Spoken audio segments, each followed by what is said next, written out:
Olá, bem-vindos ao canal para mais um vídeo da série que está sendo apresentada aqui, explorando o Access, tá? Lembrando que se você é novo por aqui, não esquece de dar aquele joinha, se inscreve no canal, ativa o sininho de notificação, isso ajuda a gente, divulga o nosso trabalho e o YouTube coloca como relevante e aí nós continuamos aqui colocando informação para você, tá?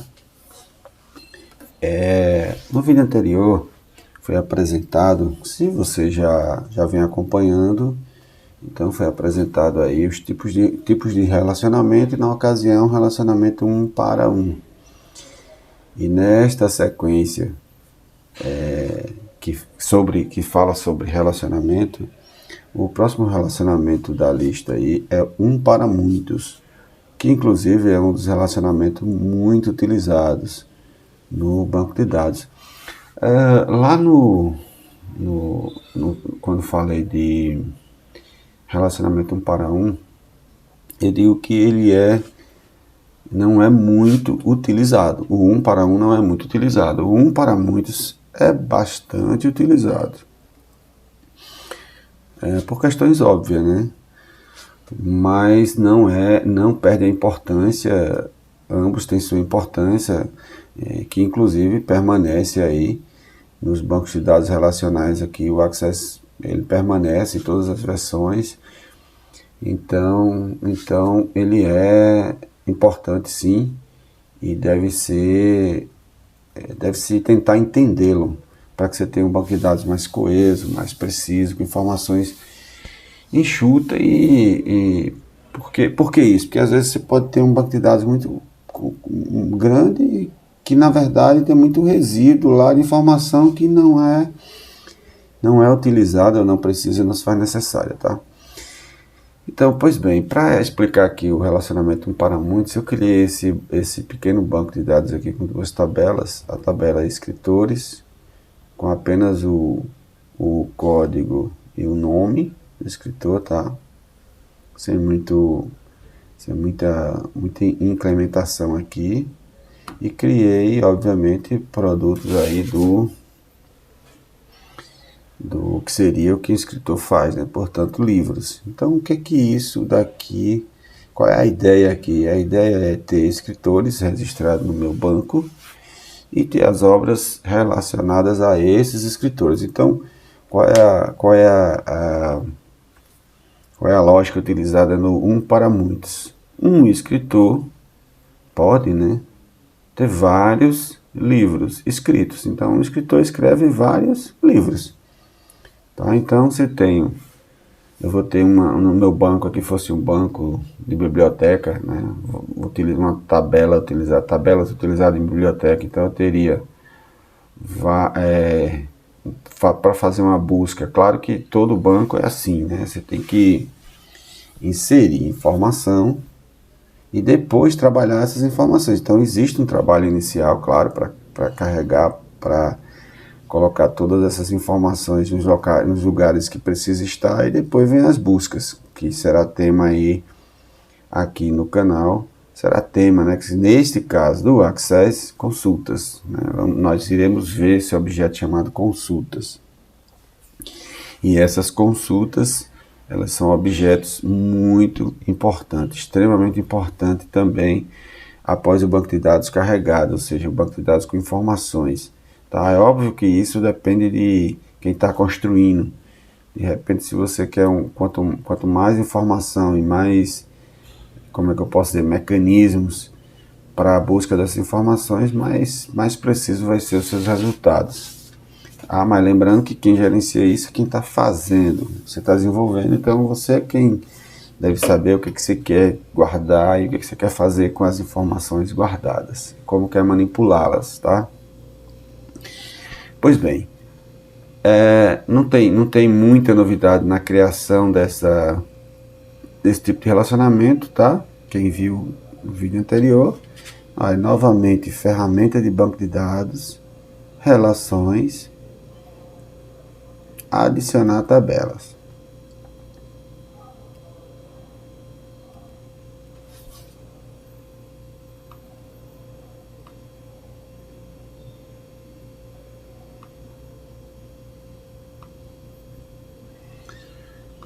Aí olha só, no relacionamento 1 para 1, as chaves primárias é que são relacionadas. Se você não lembra, se você não viu, dá uma pausa no vídeo aí, vê lá o relacionamento 1 para 1. Ou seja, as chaves, elas são relacionadas às chaves.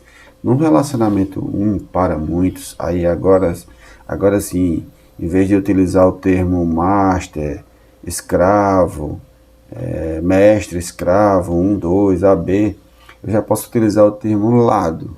Qual lado? Por que isso? Porque no 1 para 1 tem lado 1, lado 1. Então não tinha como diferenciar muito. Neste caso, do relacionamento 1 para muitos, eu tenho um lado do 1 e tenho um lado do muitos. Quem é o lado do 1? Os escritores. Eu tenho um escritor escreve vários livros. Então eu tenho o lado 1, escritores, e o lado vários livros.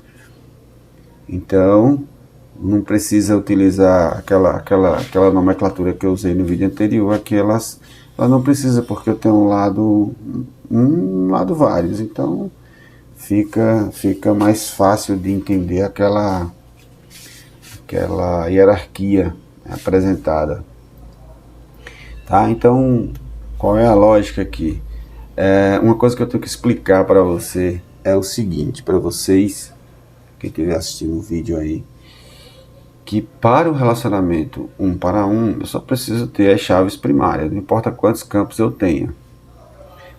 Para o relacionamento 1 para muitos, eu preciso criar um código também com número, ou seja, um campo, que também é número, que vai ser o campo que vai se relacionar do lado vários com a chave primária do lado 1, tá? Ou seja, vamos melhorar essa informação. Quando nós criamos tabelas, nós criamos as tabelas com os registros, os campos pertinentes àquela tabela, tá? Mas para fazermos relacionamentos, aí é depender do relacionamento. No caso desse relacionamento 1 para muitos, eu preciso ter um campo, veja, não é uma chave primária, tá? Eu tenho uma chave primária da tabela livros e poderia ter aqui N informações nessa tabela. Mas eu teria que tenho obrigatoriamente que ter uma que de preferência esteja com o tipo de dado números, para que possa se relacionar, fazer o relacionamento com a tabela, então, do lado 1. Ou seja, note que eu coloquei o mesmo nome, não necessariamente é o mesmo campo, tá com o mesmo nome, mas eu poderia alterar aí e colocar o... Mas por que é interessante se colocar um nome semelhante, para que você, na hora dessa relação, você não tenha dificuldade de lembrar qual foi o campo que você definiu. Não é uma obrigação, tá? Isso não tem que ser da mesma forma. Eu vou até fazer o seguinte, eu vou até alterar aqui, livros, vou até alterar, ver se ele consegue alterar lá. Vou alterar aqui só para aqui. Vamos ver aqui, código escri. Só para a gente ter uma noção aí do que eu estou falando, uma noção melhor do que eu estou falando. Olha só, ele já alterou também. Então não importa, este campo, pessoal, ele é da tabela livro, ou seja, da tabela do lado muitos. E existe exclusivamente para que faça, vamos dizer assim, a ligação com a tabela do lado 1. Portanto, a tabela do lado 1, ela tem a chave primária dela, e como é o lado 1, a chave primária, o campo utilizado para a relação será a chave primária. O lado vários, o campo utilizado é um campo que você deve criar com o nome que você quiser. A sugestão do nome aqui eu disse, estou explicando, que é apenas para que fique mais fácil o entendimento na hora dos relacionamentos. Imagina que você tem um banco com 20 tabelas, 16 tabelas, 40 tabelas se for o caso, não sei quantas tabelas. Imagina você lembrar de tudo que você escreveu da forma que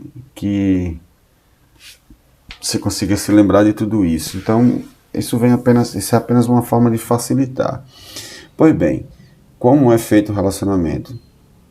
Clica, segura na chave primária do lado 1, puxa para o lado vários e adiciona o código escolhido para esse fim. E aí ele apresenta uma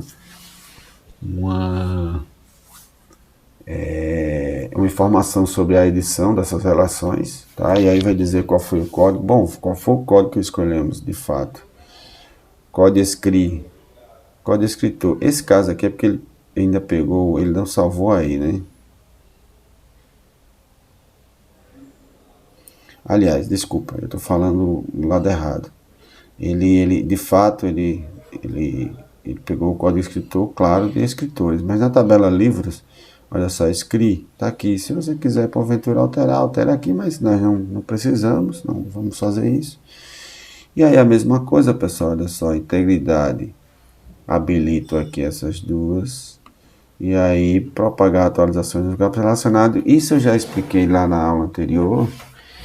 O motivo pelo qual eu normalmente não marco o propagar a exclusão dos registros. Mas também explico lá a utilização. A gente tem lá no vídeo anterior um exemplo prático, na prática, a utilização dessa caixa marcada, tá? E aí o tipo de relação está aqui, um para muitos, e aí nós criar. Agora, note que o lado 1 aparece de fato o número 1. Não sei se vocês conseguem ver pela resolução aí, o tamanho aqui. Não sei, mas isso é o número 1. E aqui o símbolo de infinito. Se ele está dizendo 1, e aqui tem vários, inúmeros, incontáveis. Então, é assim que ele é apresentado. É assim que é apresentado o relacionamento 1 para muitos, tá? Salvamos. Está pronto o nosso relacionamento. E aí nós fechamos aqui. E agora vamos abrir a tabela. Lembra que nesse caso você vai adicionar do lado 1, então vai surgir aí do lado dos vários, né? Seria a tabela, como eu tinha dito anteriormente, né? A segunda tabela. Então vamos colocar aqui um escritor aí qualquer. Vou colocar esse escritor aqui, o que está escrevendo para vocês. E aí, já salvo, olha só, e aparece aquele expansor, né? E aí, vamos lá, vamos colocar aqui que foi escrito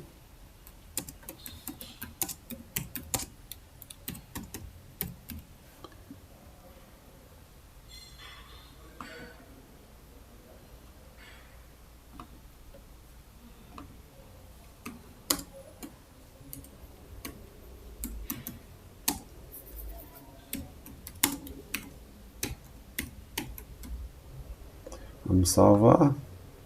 E aí queremos adicionar um novo.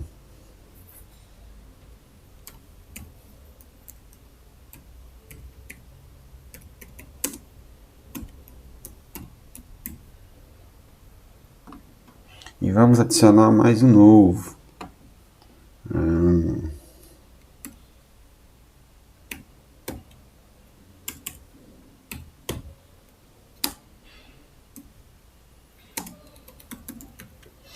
E aí, você nota que aí, na proporção que eu for digitando aí, ele vai. Esse código aqui, ele está entrando no número 12, aí já no 12, porque foi uma tabela que eu aproveitei a tabela pronta, então ele continua a contar, continua a autonumeração aí, continua nessa sequência aí. Mas a lógica seria essa, caso eu quisesse adicionar. Aí veja aqui, ó, um escritor, vários livros, várias obras, vários trabalhos, tá? E se eu quisesse adicionar um novo aqui, colocaria aqui um outro escritor.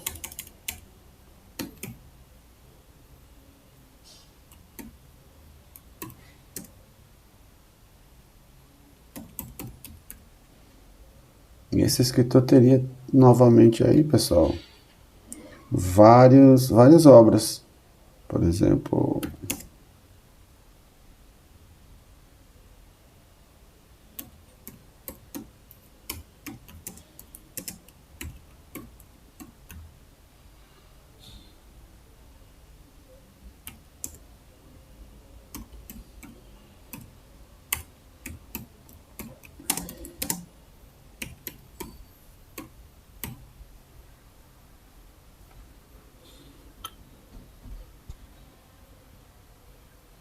E assim sucessivamente. Bom, e agora se quisermos, como é que funciona a questão da exclusão?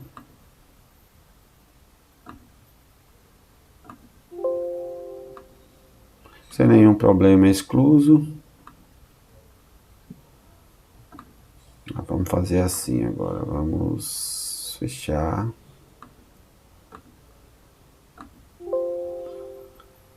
Aqui, esse detalhe aqui, nós vimos como resolve lá no... que não é um problema, ele só está informando que, como tem registros relacionados, ao você excluir esse aí, você vai excluir as obras. Você vai excluir o escritor, então vai excluir as obras, tá? E aí, se você quiser alterar isso para de fato ele ir embora, quando na exclusão seja excluído também, já ser excluído sem ter problemas, sem essa pergunta, você volta lá em relações, edita ela e diz que quer propagar assim, ó. Porque ele está aberto aqui, tá? Vamos lá, fechar ela. Volta aqui.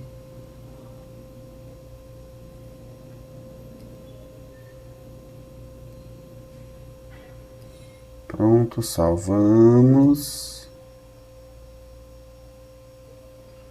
Abrimos ela novamente. E agora, quando nós quisermos excluir aqui esse escritor, olha, ele vai dizer que vai embora. Você quer excluir realmente? Sim. Pronto, acabou-se.